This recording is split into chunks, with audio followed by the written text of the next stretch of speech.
જે equal to 1 મૂકો તો ઉર્જા સ્તર 2b મળ્યું.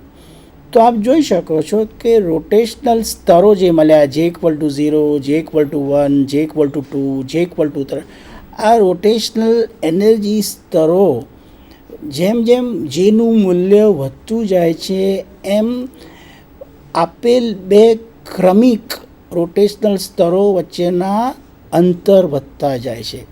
એટલે એમ કહી શકાય મિત્રો કે rotational energy levels are not equally spaced. અહીંયા આપ જોઈ શકો છો કે આ રોટેશનલ એનર્જી લેવલમાં મેં સંક્રમણ બતાવ્યા છે કે જ્યારે મોલિક્યુલ જે ઇક્વલ ટુ 0 લેવલથી જે ઇક્વલ ટુ 1 ઉપર જાય, એટલે કે જેનું સંક્રમણ થાય, એટલે કે એક ફોટોનનું જ્યારે શોષણ થાય અને એ ફોટોનનું શોષણ થવાથી જ્યારે મોલિક્યુલ જે ઇક્વલ ટુ 0 લેવલથી જે ઇક્વલ ટુ 1 લેવલમાં સંક્રમણ થાય ત્યારે એ ફોટોનનું શોષણ થાય. તો આ શોષિત ફોટોનની તરંગ લંબાઈ તમે શોધી શકો છો અને એ તરંગ લંબાઈ મેં દર્શાવ્યું હતું કે એ તરંગ લંબાઈ તમને ફાર ઇન્ફ્રારેડ રિજિયનમાં મળે છે.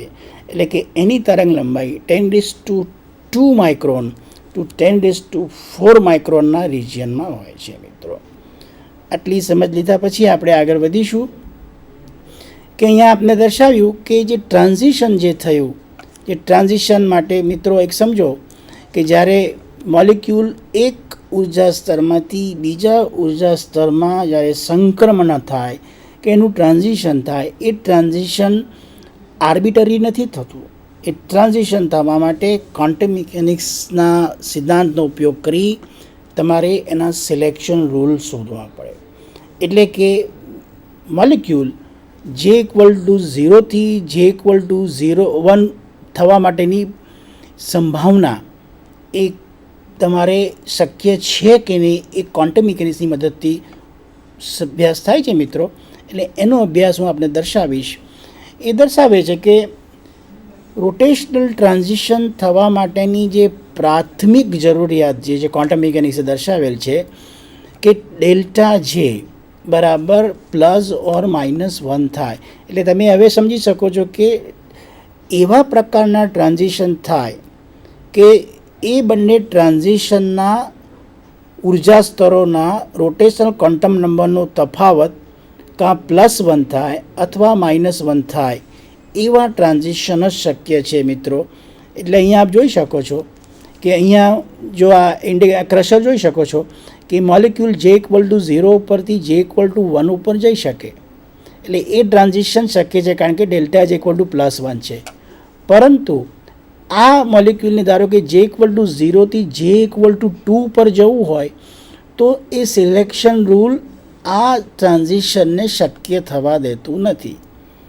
એટલે કે જો અહીંયા જે ઇક્વલ ટુ 1થી જે ઇક્વલ ટુ 2 બતાવ્યું છે એ શક્ય છે, પણ જે ઇક્વલ ટુ 1થી જે ઇક્વલ ટુ 3 ટ્રાન્ઝિશન શક્ય નથી કારણ કે સિલેક્શન રૂલ આપણને સીમિત રાખે છે કે ટ્રાન્ઝિશન ડેલ્ટા જે ઇક્વલ ટુ +or-1 શક્ય છે. એટલે મિત્રો ધ્યાન રાખો કે રોટેશનલ સ્પેક્ટ્રોસ્કોપી માટે રોટેશનલ ટ્રાન્ઝિશન થવા માટે જે મૂળભૂત જરૂરિયાત, મૂળભૂત કન્ડિશન જે છે, સિલેક્શન રૂલ જે કહીએ છીએ એ ડેલ્ટા જે ઇક્વલ ટુ +or-1 છે. એનું આપ અવશ્ય ધ્યાન રાખશો. અને એના ઉપરથી જ આપણે જોયું કે જે ફોટોનનું શોષણ થાય છે અથવા જે ફોટોનનું ઉત્સર્જન થાય છે રોટેશનલ સ્પેક્ટ્રોસ્કોપીમાં, એ ફોટોનનો વેવ નંબર શોધવો હોય તો એ ફોટોનનો વેવ નંબર તમે આ સમીકરણનો ઉપયોગ કરો, ν = 2b J++1, જ્યાં b એ રોટેશનલ કોન્સ્ટન્ટ છે અને J++ એ રોટેશનલ ક્વોન્ટમ નંબર છે.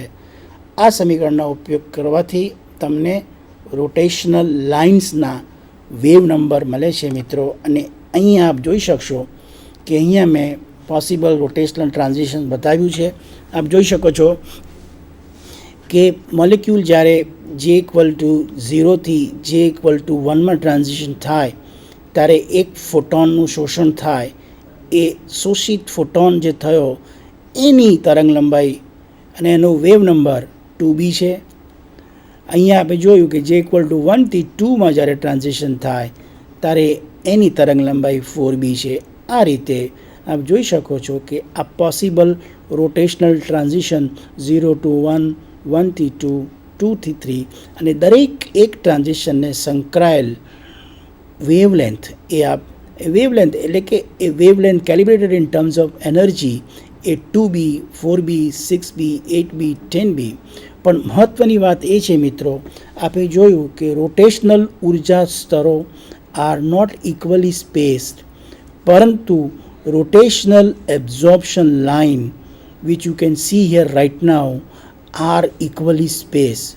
અને આ રોટેશનલ લાઇન, આ એબ્ઝોર્પ્શન લાઇન, આ ડાર્ક લાઇનનું સ્પેસિંગ આપ જોઈ શકો છો. એ સ્પેસિંગનું મૂલ્ય 2 times રોટેશનલ કોન્સ્ટન્ટ બી છે. એટલે કે આ સ્પેસિંગનું તમે માપન કરો, આ સ્પેસિંગનું તમે વિશ્લેષણ કરો, તો આ વિશ્લેષણ ઉપરથી તમને બીનું મૂલ્ય મળે અને આ બીના મૂલ્ય ઉપરથી તમે આપેલ મોલિક્યુલનું બોન્ડ લેન્થની લંબાઈનું તારવણી શોધી શકો છો.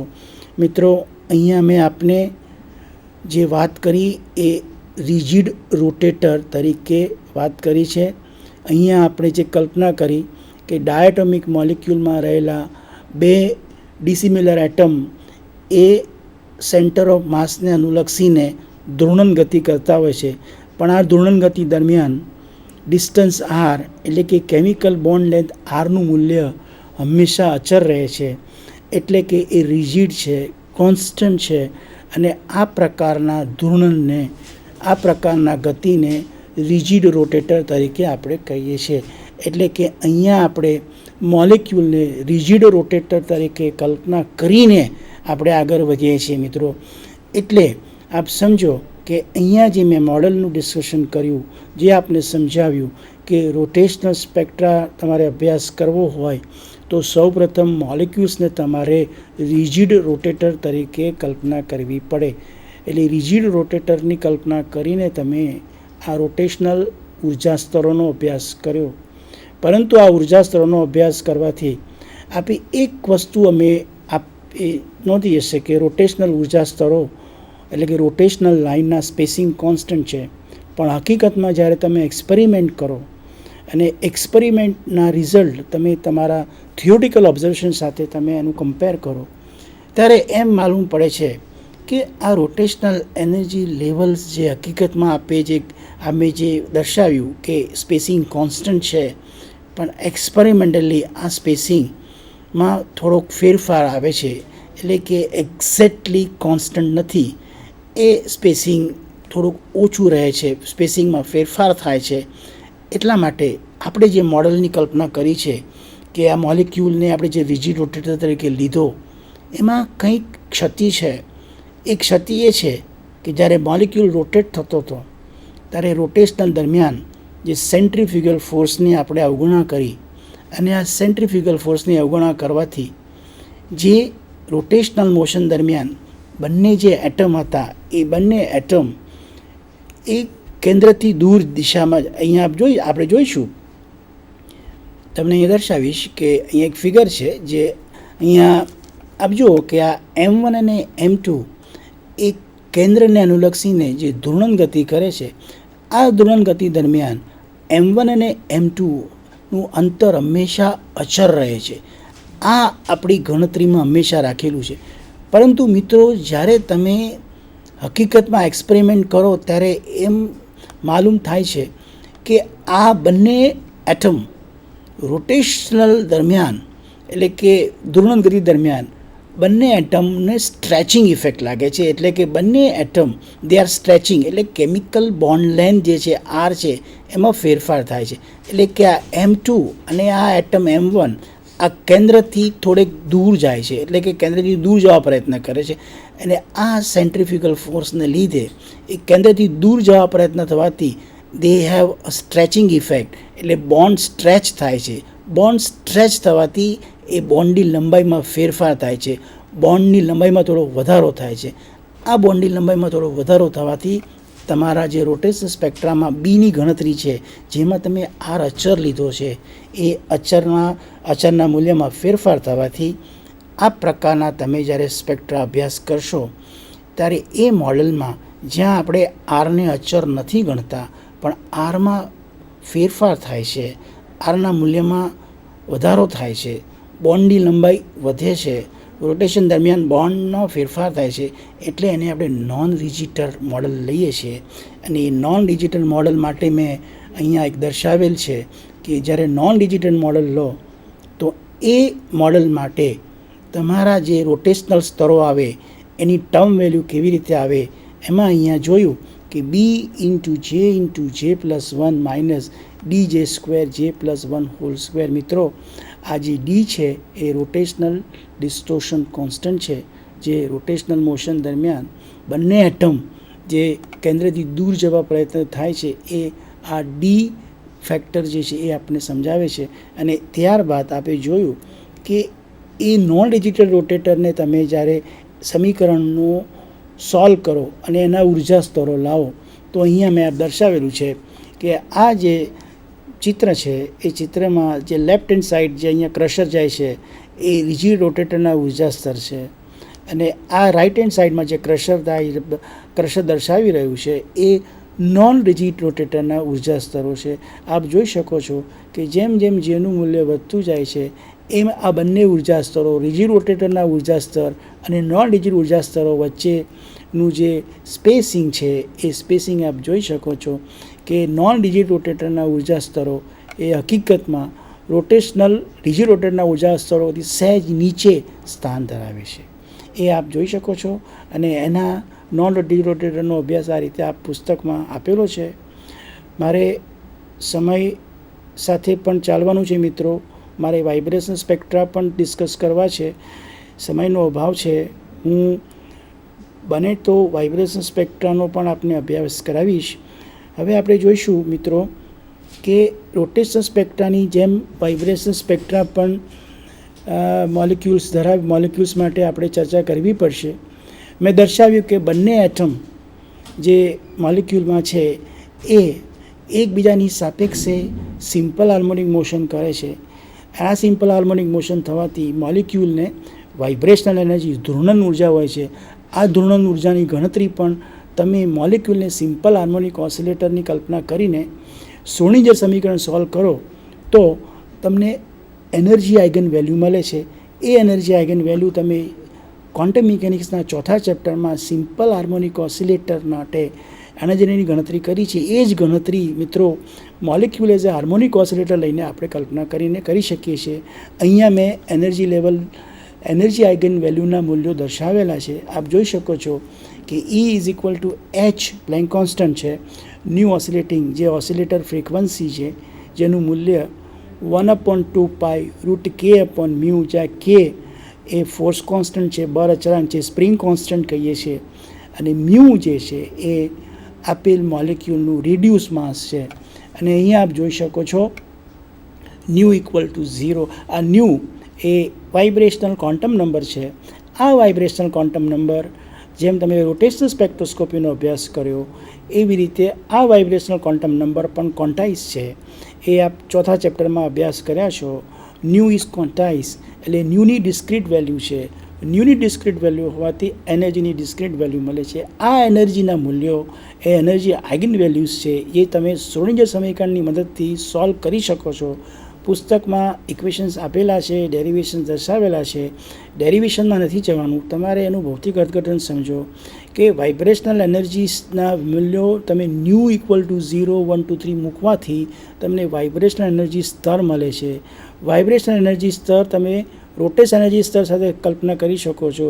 Rotational energy levels were not equally spaced, પરંતુ જ્યારે મોલિક્યુલને તમે વાઇબ્રેશનલ એનર્જી લેવલ્સની ગણતરી કરો છો, મોલિક્યુલ્સને તમે હાર્મોનિક ઓસિલેટર લેવલની કલ્પના કરો છો અને તમે જોયું કે વાઇબ્રેશનલ એનર્જી લેવલ્સ એટલે કે ઉર્જા સ્તરો એ ઇક્વલી સ્પેસિંગ છે, જેનું મૂલ્ય h×ω દર્શાવેલ છે.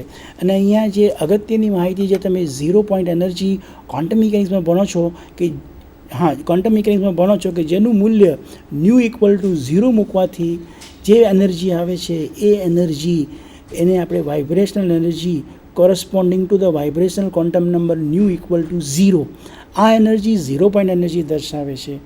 એટલે કે બહુ નીચા તાપમાને પણ, અતિ નીચા તાપમાને પણ ધૂર્ણન શક્ય છે, ધૂર્ણન અસ્તિત્વમાં છે એ દર્શાવે છે.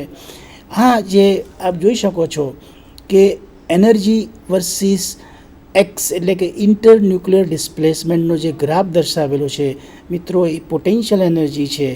એ પોટેન્શિયલ એનર્જી V(R)=1/2kx² અનુસર્યું છે. શ્રોડિંજર સમીકરણમાં આ પોટેન્શિયલ એનર્જીનું મૂલ્ય મૂકીને એનર્જી આઇગન વેલ્યુ કાઢી અને હાર્મોનિક ઓસિલેટર મોડલ લાવ્યા. આ મોડલ લાવ્યા પછી આપણે વાઇબ્રેશનલ સ્પેક્ટ્રમની કલ્પના કરી શકીએ છીએ કે જ્યારે સિમ્પલ હાર્મોનિક ઓસિલેટર મોડલની ચર્ચા કર્યા પછી તમે જ્યારે વાઇબ્રેશન સ્પેક્ટ્રાની ચર્ચા કરો તો વાઇબ્રેશન સ્પેક્ટ્રામાં તમને એમ માલુમ પડશે કે વાઇબ્રેશન સ્પેક્ટ્રામાં તમને લાઈન નથી મળતી, પણ તમને બેન્ડ મળે છે. અને આ બેન્ડ એ દર્શાવે છે કે during the vibrational transition there is also a change in rotational energy level. એટલે મિત્રો ધ્યાન રાખો કે જ્યારે વાઇબ્રેશનલ ટ્રાન્ઝિશન થાય છે, એટલે કે જ્યારે મોલિક્યુલ લોઅર વાઇબ્રેશન એનર્જી લેવલથી અપર વાઇબ્રેશન એનર્જી લેવલમાં જાય ત્યારે એ વાઇબ્રેશનલ ટ્રાન્ઝિશનની સાથે રોટેશનલ ટ્રાન્ઝિશન્સ પણ થાય છે. એટલે કે vibrational transition causes the rotational transitions also. એટલે કે વાઇબ્રેશનલ એનર્જીમાં ફેરફાર થવાથી રોટેશનલ એનર્જીમાં પણ ફેરફાર થાય છે. એટલે કે જ્યારે વાઇબ્રેશનલ ટ્રાન્ઝિશન્સ થયું, અહીંયા આપ જોઈ શકો છો કે અહીંયા મેં એક ગ્રાફ દર્શાવેલ છે. આ જે ગ્રાફ છે એની આપ ચર્ચા હું કરીશું, પણ સૌપ્રથમ હું એ દર્શાવીશ કે સિમ્પલ હાર્મોનિક ઓસિલેટર મોડલની મદદથી વાઇબ્રેશનલ સ્પેક્ટ્રાનો તમે અભ્યાસ કરો તો એ સ્પેક્ટ્રામાં તમને એક ફંડામેન્ટલ બેન્ડ મળે છે. હકીકતમાં આ સ્પેક્ટ્રામાં ઓવર બેન્ડ્સ એટલે કે ઓવરટોન્સ આવે છે મિત્રો, એટલે કે વીક બેન્ડ્સ આવે છે. એટલે કે તમારું થિયોરેટિકલ સ્પેક્ટ્રા એ વાઇબ્રેશનલ સ્પેક્ટ્રા સાથે સુસંગત નથી. એટલે કે આપણે જે મોલિક્યુલને હાર્મોનિક ઓસિલેટરની કલ્પના કરી એમાં કંઈક ભૂલ રહી છે. ભૂલ એ છે કે આપણે જે પોટેન્શિયલ એનર્જીની કલ્પના કરી એ પોટેન્શિયલ એનર્જી 1/2kx² ફોર્મમાં લીધું. હકીકતમાં મોલિક્યુલની પોટેન્શિયલ એનર્જી એ એક્ઝેક્ટલી પેરાબોલિક નથી, પરંતુ એમાં